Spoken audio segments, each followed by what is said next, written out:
Bonjour tout le monde, j'espère que vous allez bien. Alors, on va commencer maintenant le troisième chapitre. Nous avons dans le troisième chapitre la, la réalisation d'une mission par drone de A à Z. On va expliquer quelques notions qui sont très importantes. Alors, on va commencer par une introduction. La réalisation d'un lever ou d'une mission par drone demande le passage par plusieurs étapes de préparation avant de sortir au terrain, l'étape du terrain et l'étape de traitement sur le bureau pour extraire à la fin les pièces essentielles pour le projet demandé. Nous avons comme titre d'exemple une étude topographique par restitution photogrammétrique pour la réalisation d'un barrage. Là, avant de commencer le projet, il faut préparer un ensemble des éléments qui sont très importants. Premièrement, le programme d'observation, l'équipe qui va travailler sur le projet ou bien les équipes. Parfois, pour des grands projets, le directeur a besoin de plus d'une équipe. Les chefs également des équipes, le budget qu'il va laisser pour ce projet, le matériel, l'ensemble des missions qu'il va réaliser, la durée et le coût. À chaque fois, il faut calculer les coûts de mission. Alors, il faut également préparer les différentes autorisations à préparer pour le vol. Le certificat de calibrage est très important également.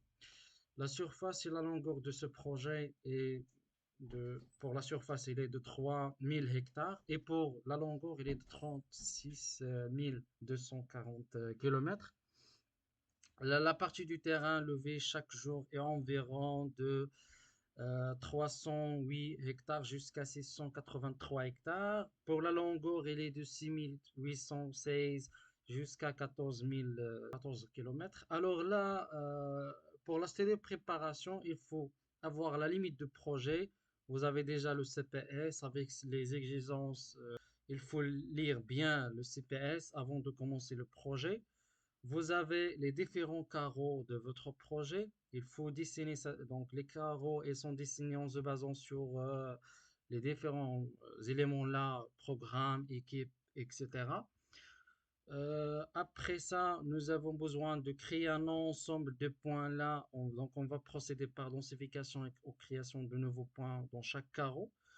Dans chaque carreau, on a besoin d'un point de stationnement et autre pour le contrôle. Faire la densification par le GNSS.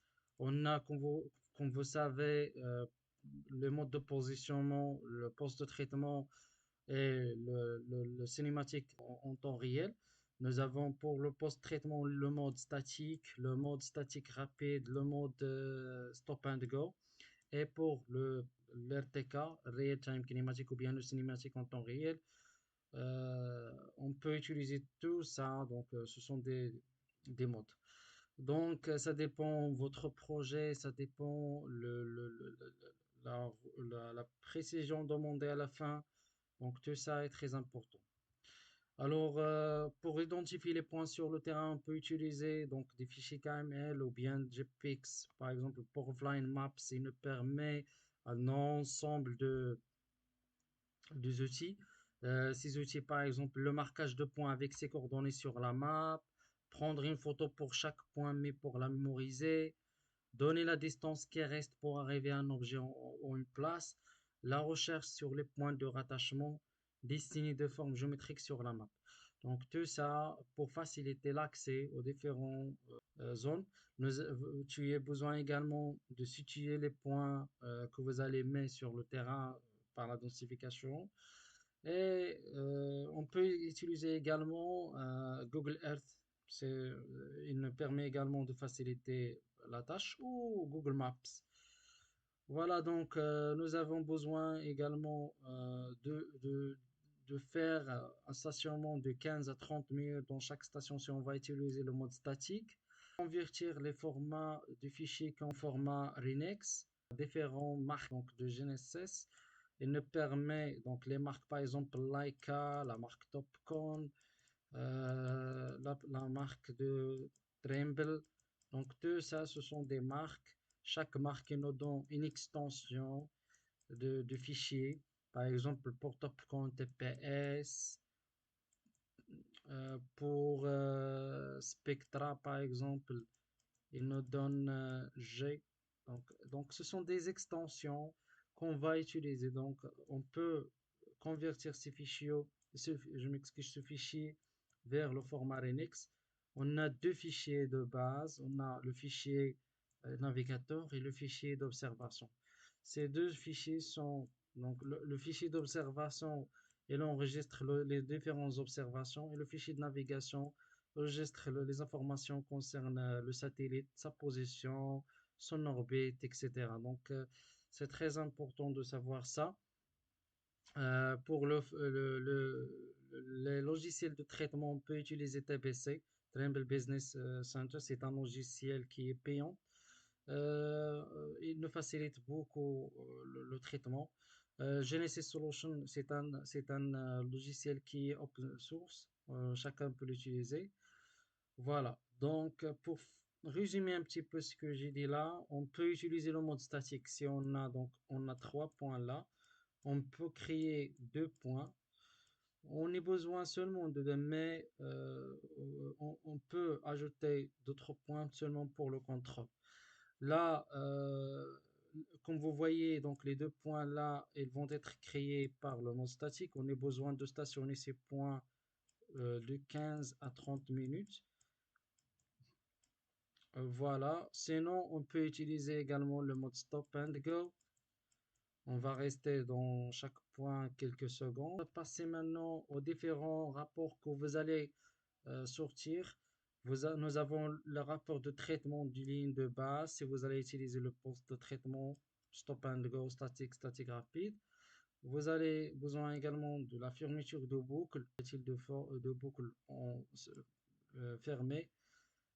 Également, nous avons besoin de rapport de l'ajustement, la compensation, et à la fin, la liste de points avec ses coordonnées. Nous avons également le RTK, Real Time Kinematic, qu'on peut utiliser. On peut l'utiliser si on n'est pas censé par une grande précision sur les points d'appui. On peut l'utiliser comme mode pour la création du nouveau point et on peut l'utiliser également pour lever des points de vérification pour vérifier notre MNT. Alors là, nous avons le fichier DXF. Déjà, on va prendre le carreau. Donc, ça dépend de ce qui a décidé, euh, tout ce qui est décidé au début.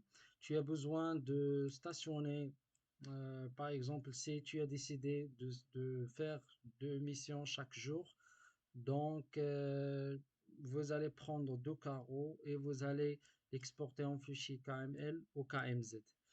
Par la suite, ça, donc on peut utiliser soit Global Mapper ou bien Google Earth ou bien QGIS, donc n'importe quel logiciel SIG, il nous permet de faire l'exportation du fichier DXF vers le fichier KML ou KMZ.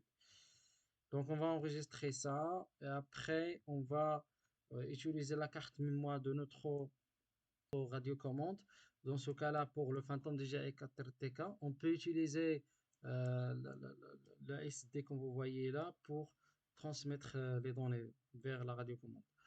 Alors, pour les étapes de préparation du fichier sur la radiocommande sont les suivantes. Donc, il suffit de cliquer ici pour le cas de l'application GSR.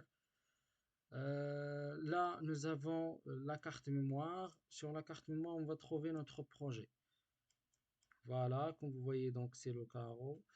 Avant de commencer la mission, il faut préparer un ensemble de choses qui sont très importantes. Il faut d'abord avoir une autorisation de vol par les autorités compétentes.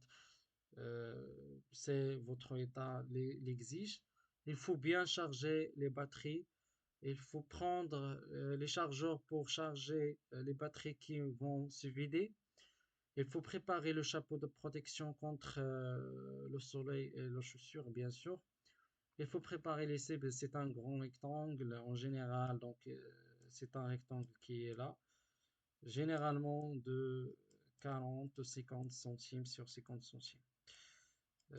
il contient deux parties là, une partie en noir et une partie en blanc. Alors, comme vous voyez là, pour la prise avant de commencer la prise de VAR, on stationne le point par le GNSS et par le mobile, ce mobile-là, on peut contrôler, on peut le mettre et voir est-ce que les coordonnées c'est les mêmes. Comme ça, on peut contrôler le point de la base, les coordonnées du point de la base et les coordonnées du point de contrôle. On peut mettre la base du drone ici et par la suite, on peut se procéder à lever quelques points de contrôle ou bien de vérification, je m'excuse. Là, on va mettre les cibles. Donc ça dépend de votre terrain. Est-ce qu'il est accidenté ou pas accidenté? S'il est accidenté, c'est mieux d'ajouter plus de cibles. Sinon, pour les terrains plats, il ne provoque pas beaucoup de problèmes, sauf pour les terrains homogènes. Si vous avez un terrain de végétation. Voilà, donc ici, vous pouvez utiliser donc les cibles dans les zones de recouvrement. C'est très important pour ne pas avoir le fait de charnière, donc pour ne pas avoir des déformations dans votre modèle final. Parce que l'objectif est de construire un modèle 3D, c'est ce qu'on va voir, de la réalité terrain.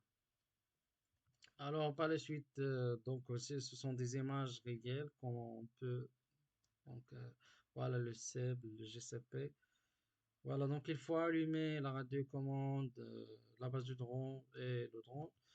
Et pour commencer le vol, il suffit d'aller vers le plan et vous allez trouver là votre mission que tu as programmée déjà.